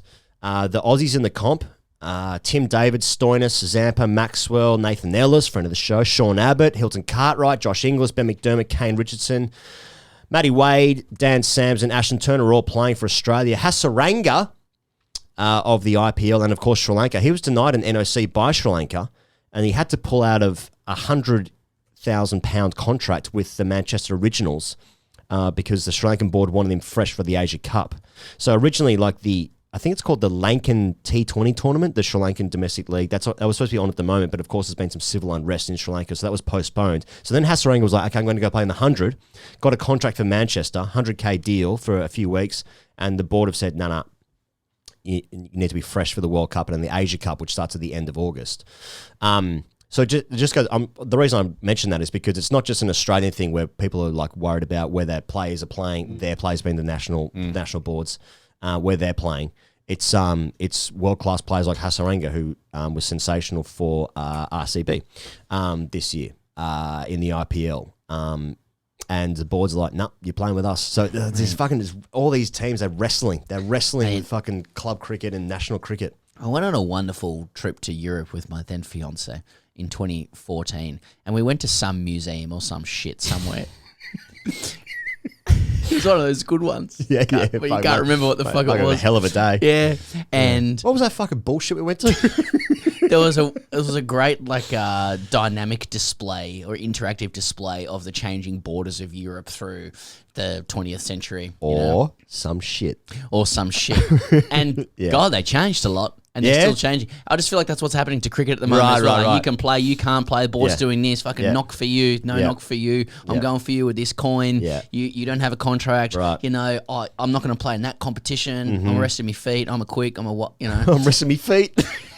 I got a bit of goal around me. I just feel like there's a lot of border change at the moment. In Australia, there seems to be just some sense that we're rich, we'll be okay. Yeah. I just don't know. I don't know what's changing other than the IPL is just hoarding up a whole bunch of space and buying everything. That's just a horse. It's Saywag's not happy about the hockey. Saywag's not happy about the hockey. They're a superpower now. Yeah. I don't know. Yeah. Are we O'Doyle? We've got a bad feeling something's happened to our family. I don't know. 100%. The 100 though, I saw Harry Kane was there. Was he? Yeah, Harry Kane was at the 100 with Sky, and they were underarming balls to him, like maybe daggers or something, and he was just cross-batting balls into the crowd. Oh, right. Just with a London Spirit top on. Like a tennis ball? I don't know. It was like an incredible I didn't look closely enough. Yeah, okay. I'm hoping it was a real cricket ball. Fuck yeah. And he was just going flat. Yeah, flat batting, yeah. Flat batting it. And I like that, the EPL obviously, or Tottenham's not concerned with any any cross promotion with the 100 or with cricket. It's that's a little drop in the ocean for us there, brothers. Let's say Marcus Rashford and the Aussie rules. The Aussie rules stuff. Yeah. London Spirit, 2 from 2. Do you want me to say some shit about the 100 here? Well, I just know the Southern Brave are the favourites to go back to back because they won it last year. I'm talking about the men's competition, by the way. Course, for Australia, Stoinis and Tim David are both playing in that outfit, and they're looking good. boys. They're looking brown. They're looking tan. Yeah, they're rigs. So I thought you were talking about the team in cricket. Owen Morgan scored some runs. Did he? Yeah, 37 and 47. Now, he's a good player. England should look at him. Yeah, looking for recall. Maxwell plays for London Spirit too, who are 2 from 2. So does Nathan Ellis, who's been bowling well. They're 6 games into the tournament. Mason Crane? Because was Warren the coach of that team? He was going to be the coach of that team. Then he had COVID last year. They actually clapped him RIP for the king, of 23 course. seconds. Yeah, okay. Or something. Yeah, okay. Yeah, right, there was a little right. clip on the 100.com and of course. sort of a bit of click on. My favourite thing of the Ran week, an ad Pez, before though, Josh Butler not keeping for Manchester. Let me give you a quote. I'm intrigued to see if it feels different. If I feel like there's any benefits or if not. So Josh Butler plays for Manchester Originals and Phil Salt, who has been opening the batting for England, the white ball stuff. That was his boat. He's that taken. Elisa Healy took That's a right, picture of. Salty. Yeah, that's. I don't know what he was doing in Birmingham, but That's right. I guess they were playing against the Birmingham Braves. There's the Bears there. Yeah. Edgbaston team, whatever. No, the Phoenix. Birmingham Phoenix. Birmingham- that sounds familiar. They look like a chip packet. Lollies. Oh, is that what they are? Yeah. Good team. Yeah. Oh, yeah. They're very strong this year. Yeah. Back to Joss's quotes. Sorry. I'd rather find out the answer than just keeping wicket and thinking, oh, I wonder what it feels like to be at mid-off or something. I'm just open-minded.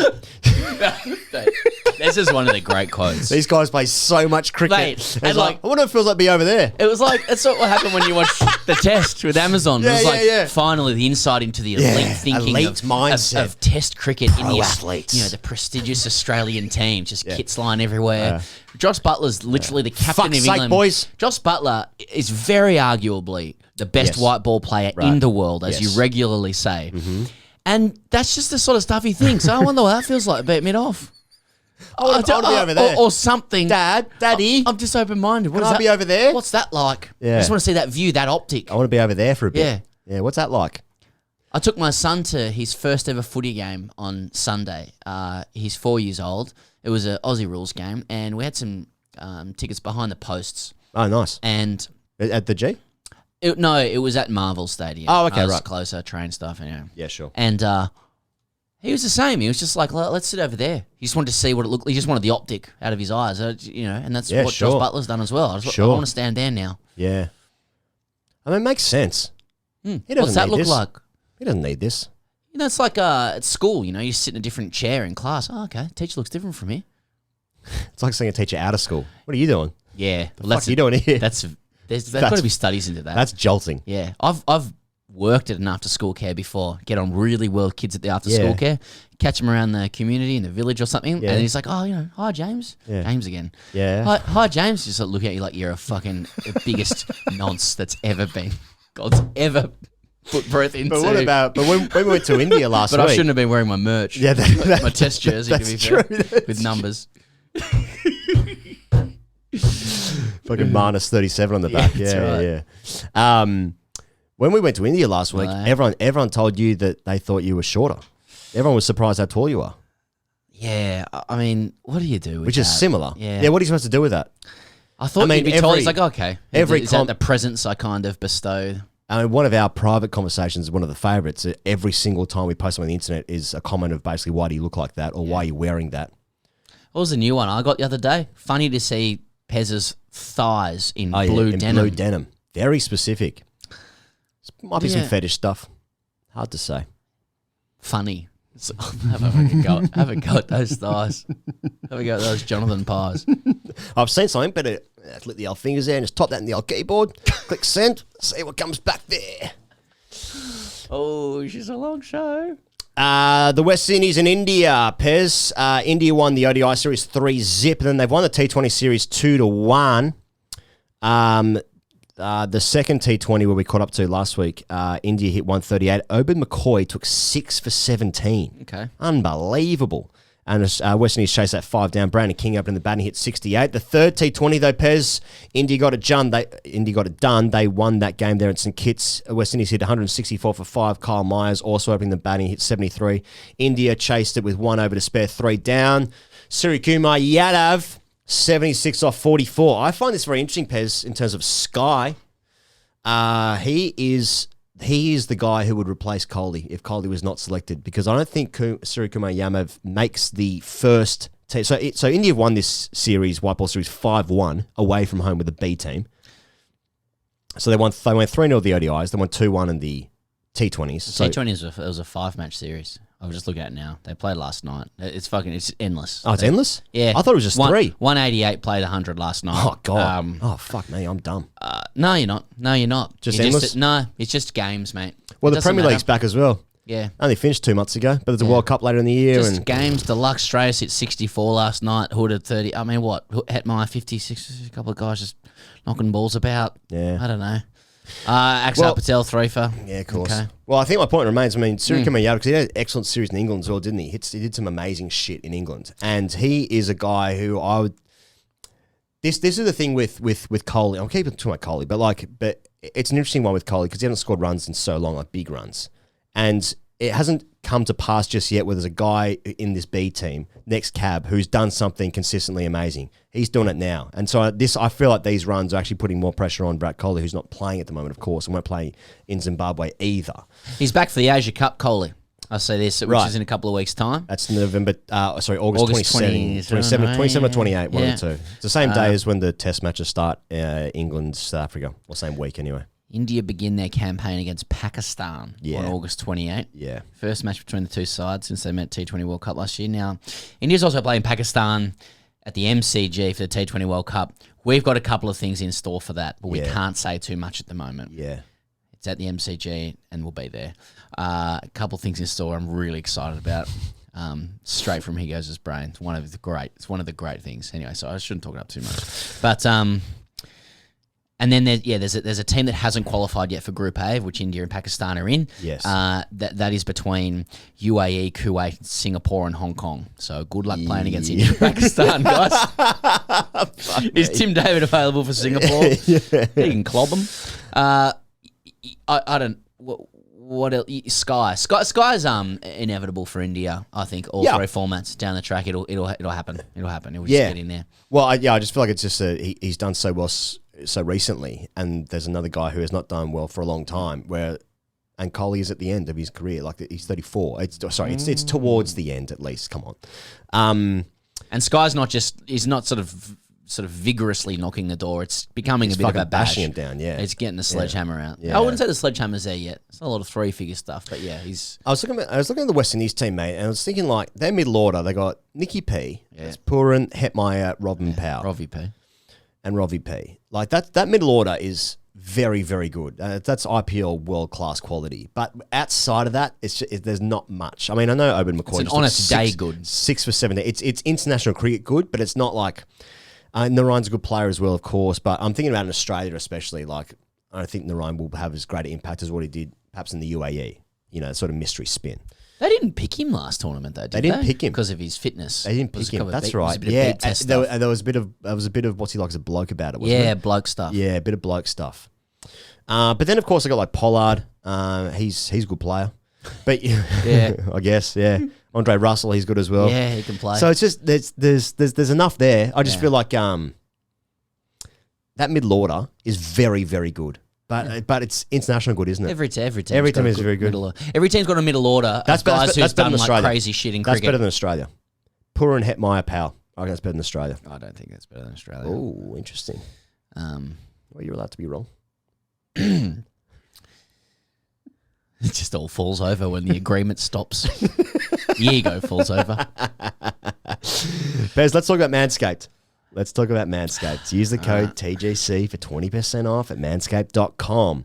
I would be viscerally upset if people are still not applying the principles that we've spoken about on the show to their pubic region. For Father's Day, for Mother's Day, for Valentine's Day, for Wednesday. I would be too. The Big Five. Yeah, the Big Five. The Big Five holidays. They call that the Big Five. Yeah, the Big Five events. Yeah. I was running this morning before my calf blew. And one of the Hall of Fame questions was a guy who wrote in a poem to the backing tune of Stan by Eminem. Right. And he had a whole section on Manscaped about how he tried to cut himself, but he couldn't with Manscaped because it just shaved too well. Yeah. Or something, the rhyme was better than that. It's probably a good place to jump off with Manscaped. Well, what did you just say? Well, also, Pez, I mean, obviously, Pete Davidson, the face and penis of Manscaped now, just broken up with Kim Kardashian. That's devastating news for the company, I'm sure. Okay. And also devastating news for him, who got her initials and her 3 kids' names tattooed on his body. So, good luck to him, I suppose. And then Kanye West put a tweet out, and it was just a newspaper headline saying Skeet Davidson dead at 28. Genius. So aren't you meant to say it's genius with Kanye? Oh yeah, genius. Yeah, absolute genius. Yeah. I don't know what to say about Manscaped. I think we've made it pretty clear. We made it pretty clear. I've come down to Melbourne. I mean, you probably want to grow it out a little bit given the fucking weather, but what the fuck's this? Okay. You just opened up the something in the copy. Yeah. All right, here we go. We all know Dad's love of their comfort with summer just around the corner. The Boxers 2.0. What the fuck's 2.0 boxes? Boxes 2.0. Are these the originals or are these the 2.0? No, I got the 2.0. Here to save every father from the uncomfortable heat. These new boxes are packed with revolutionary features, including the dual pouch. Now, if you actually go to the App Store, you can get the new update for 2.5 for the boxes. You just download it in your software on your little iPhone there. Weren't you telling me Norman Swan was saying that like Omicron or COVID's up to like 2.75 variant or some variant, shit? Just download that patch. Yeah. Oh, they're also calling it Centaurus. Okay. Yeah. Starting to think it is a government thing.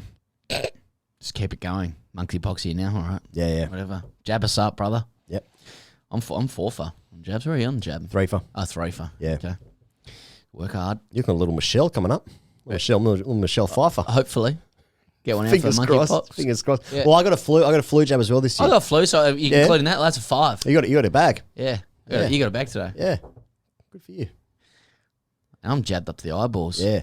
Designed to cradle his boys in their own special place. This right here is a game changer. Whether he's mowing the lawn, taking out the trash, or golfing in the sun, these moisture-wicking boxers breathe without breaking a sweat. Dads, buy this for yourself. Sons, buy this for you and your dad. Ladies, buy this for your man. And dog daddies, you deserve this treat too. Woof, woof. Gets a little bit looser every week. Get 20% off plus free shipping included using the code TGC at manscaped.com. Now, we've got a new promotion. We've got a new sponsor for hashtag ASKTGC. TGC. Yeah. Now, I'm fucking getting ready to get behind this. Here we go. People listen up. If you make it this far in the show, I honestly think this could well be for you. Yeah. Particularly if you're Australian. Here we go. Okay. What are we talking about? We're talking about... Tell them, Pez. Here we go. Come on. Merv's Masters Waddle Spriggs 11. Waddle Spriggs. 11. Okay. What I'm talking about is a tour to the UK before the Ashes. Hell yes. With Sean Brown. Okay. With Sean Brown, who runs these tours. They're excellent. He's a big listener of the show as well. He's been in the game for a very long time. Now listen to this. This is Merv's Masters Waddle Spriggs 11. This tour will be a 17-day lead up to the first Ashes test next year, whatever that date is. Now, I want to be clear. It's a playing tour, not a watching tour. So You're playing? You play. This is a fucking playing tour. Yes. This is a playing tour. Merv Hughes is the coach of the team for the full tour, and he's there each day to assist, as only he can. And we've done some work with Merv Hughes before as well. But I want people to listen into this. So this is a fucking 17-day tour of England where you're playing a lot all around the country. You're in fucking great kit. Oh, that's good. Merv Hughes is your coach. Yeah. And Merv Hughes is around. This isn't Merv Hughes stopping in, picking up his little subs or whatever and getting out of there. No, but people have seen Merv on his tours. Yeah. Like, he gets amongst it. Yeah. Now, people might be worried at this point because they think, fuck, this is a chance to go to England. You can go with your mates. It doesn't matter how old you are. This is literally from like 18 to mature, all the way through. There's games for all people of all levels. They play seriously, but in a social way. All right, so if you want to turn up, you've been out till 5 bells, you can do it. If you've actually got a bit of game and you want to have a sleep and have a good game, they're playing on good wickets. It's all turf wickets. This is English countryside shit. It's very good. I've got the age spread here. Now, I just want to talk about, and look, sorry, can I just add this as well? You train at Lord's, you play 7 games, you travel to some great grounds, etc. Plenty of time to relax after the match. Plenty of time to relax after the match with Merv Hughes. Oh, there are some pints there. So you're training at Lord's, you're playing 7 games with Merv Hughes, plenty of time to relax after the games. This is good. Now, if you're interested in that, we're gonna be talking about this over the next 6 or so weeks. Okay. All right, because this is ahead of the Ashes. Yeah. There's some stuff they bolt on after and during the Ashes, by the way, but we'll talk about that later. Couple of all right? bolt-ons. This is the Mervs Masters Waddle Spriggs 11. If you're keen on this, and spots are filling up deluxe, this hasn't just started with us. Yeah. By the way, you go to cricketcoaching.com.au for details or to request the full tour itinerary. In your email, put TGC in the comments. Okay. Say you heard through TGC. We're asking you to do this. Yeah. And you get a free tour Baggy Green when you join. Cricketcoaching.com.au. Free tour Baggy Green. TGC you're on fucking in tour. the You're email. on tour with Merv. Yeah. It's circuit. It's pints. It's games. It's Lords. It's Lords. Training at Lords. It's baggies. Have a look at it. Is it? It's not what I meant. Cricketcoaching.com.au. Not what I meant. Hashtag ICDC. Ryan wrote in. He wants this. Make an animal noise, please. This morning I visited a physio, and my life and quite possibly the future of Test cricket was changed forever. I was visiting due to an ongoing shoulder problem developed while lifting 2 heavy weights, trying to get massive after my 3rd relationship breakup in 18 months. A minor tear in my rotator cuff was being looked at by the physio. He bended my arm around plenty, and I noticed him becoming particularly interested in my elbow. Slightly confused by his focus on this, I asked him if something was wrong with my elbow. He replied no, but that he was very impressed by my ability to be able to hyperextend at the elbow. It's something I always knew I had, but considered to be very minor and pretty common. He told me that the extent to which I could bend it back was more than he had seen previously.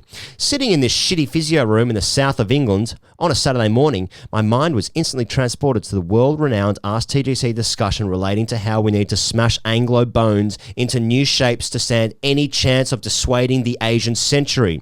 The immense opportunity of my abnormality smothered me.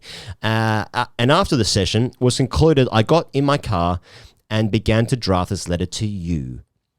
My cricketing experience as a shit batsman at a shit level now, though, I, at 25 years old, am certain of the need for me to save English Test cricket and make use of this gift. Inspired by Jimmy Anderson, I reckon I still have at least 20 years in me.